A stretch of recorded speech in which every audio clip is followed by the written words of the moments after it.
Where did the name Yaya come from? How did I start calling you? Well, when you were a little boy, you couldn't pronounce grandma, so you started calling me YAYA instead of grandma.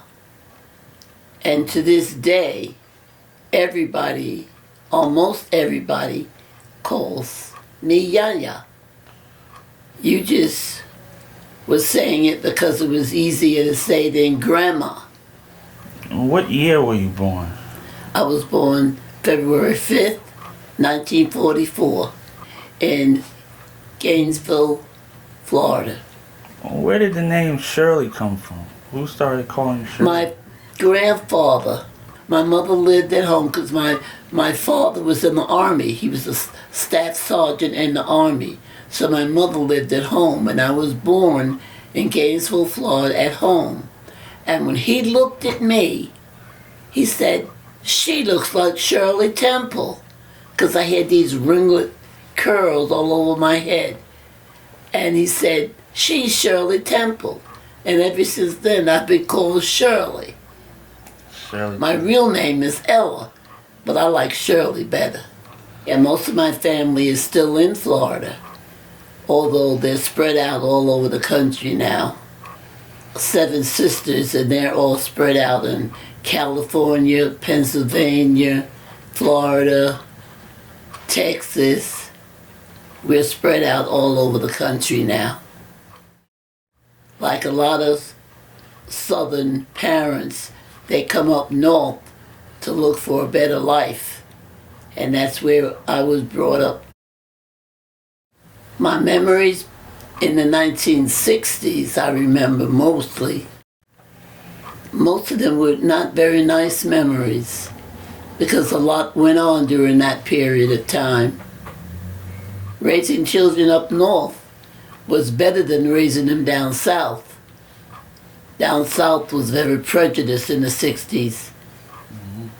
But up here, it was prejudiced, but it was not as overt as it was in the South. You felt it. You knew it was there. I remember I was standing on the corner where I used to work at St. Peter's College, and it was on my lunch hour, and I was standing on the corner waiting to cross the street to go back to the college when a car whisked by me and spit on me for no reason, just spit on me. That I remember, I still remember that because that was very devastating. To be standing on a corner and a car go by and somebody in a car spit on you. A lot of people didn't go through that, but we did.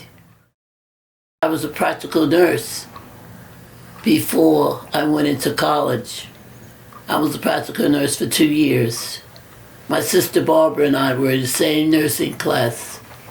When my husband had a good job, he worked on the boats. We got married June 1st, 1963. We were in high school together, and we were in the same homeroom class, and that's how we met. He was a seaman, a captain on the boats for many years until he retired. I was educated at St. Peter's College, and I started working there as a counselor. I graduated from St. Peter's College in '85, and that's when I started teaching. I became a professor. I got my master's degree, and I was teaching public policy, social studies, and that's how I became a professor with a master's degree. I was teaching there until I got laid off, about maybe 15, 20 years.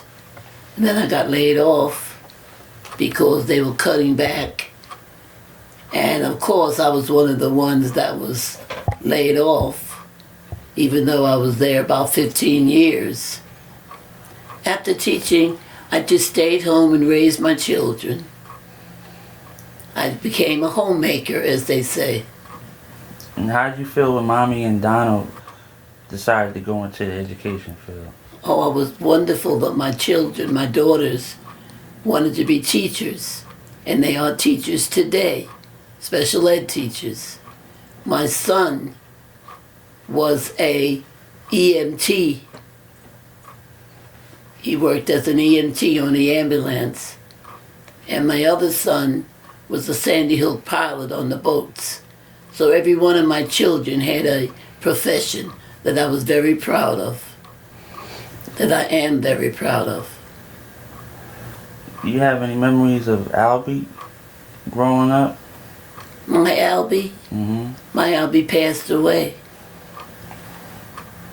He had a funeral that everyone could remember. All of the EMTs in Jersey City were there. And I still miss him. When did you start going to church? Did you grow up going to church? Yeah, I was a little girl. I went to Sunday school. That's where we went to church. I started at Sunday school. And it was a church ever since then. Raised my children going to church. Actually, Monumental Baptist Church was right around the corner from where we live. So we had no excuse for not going to church. Then I went to Cotton Temple Church of God in Christ. I joined that church. And that was long after my children were grown. And I decided to go in another direction. I'm a quilt maker. I make quilts, and I collect dolls. I don't know if you can see my doll collection here. There's one behind you, ain't there? But there's one here. These are all my dolls. These are all collectibles, too. You don't buy these in the store. They're collectibles. And this is one of them. And I have them all over the house. Different dolls, which I've decided I'm going to give some out for Christmas presents. Why should I hoard them when someone else could enjoy them? I don't know if I'll give this one out. This is my favorite, one of my favorites. Oh, you remember when you got that one? I don't remember. It must have been a few years back. All of these dolls are collectibles that I got years ago. Here's another doll. I think this doll was given to me by my mother. I think my mother got this doll from a rummage sale. Mm-hmm. And she gave me this doll. My mother did. Should be worth a lot of money by now because that was years ago that she gave me this doll. Mm-hmm. And most of my dolls are black dolls. Not that I'm prejudiced, but most of them happen to be black dolls. Yeah. Back in the day when I was a little girl, the only kind of dolls they had in the stores were white dolls. My mother would get me a white baby doll. Or I loved the Barbie dolls, but they were all white. Barbie and Ken. That's why I like dolls so much. Because now you could find dolls of all colors. Black, white. I've even seen dolls with special needs dolls that had something on their leg where they couldn't walk. And they were white and black dolls. So it's different today like it was when I was small. And I love baby dolls. And to me, it was normal to have a white doll because I never thought that there should be black dolls in the stores. Today, you could find whatever color doll you want, black or white. And they're beautiful dolls, too.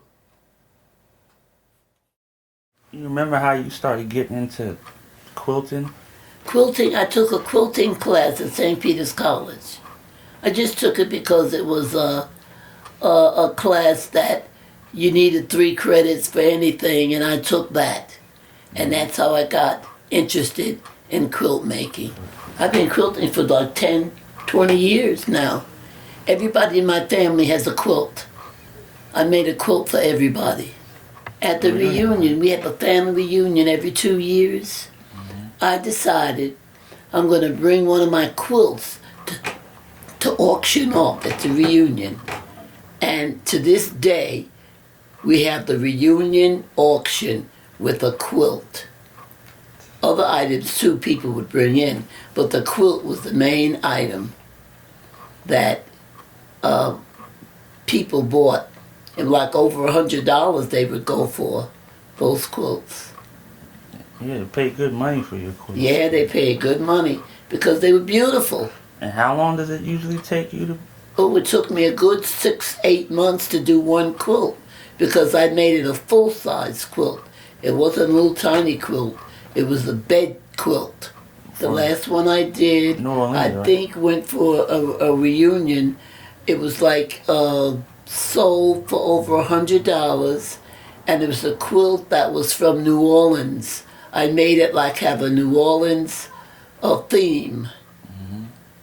And everyone wanted that quilt. That's why I went for so much money. I also collect plants. I love plants. This plant here was given to me by a friend of my daughter Helena's. And this was a little tiny thing she gave me. A little tiny piece of a plant that just came off a little tiny thing. And look at it now. Oh wow! Look at it now.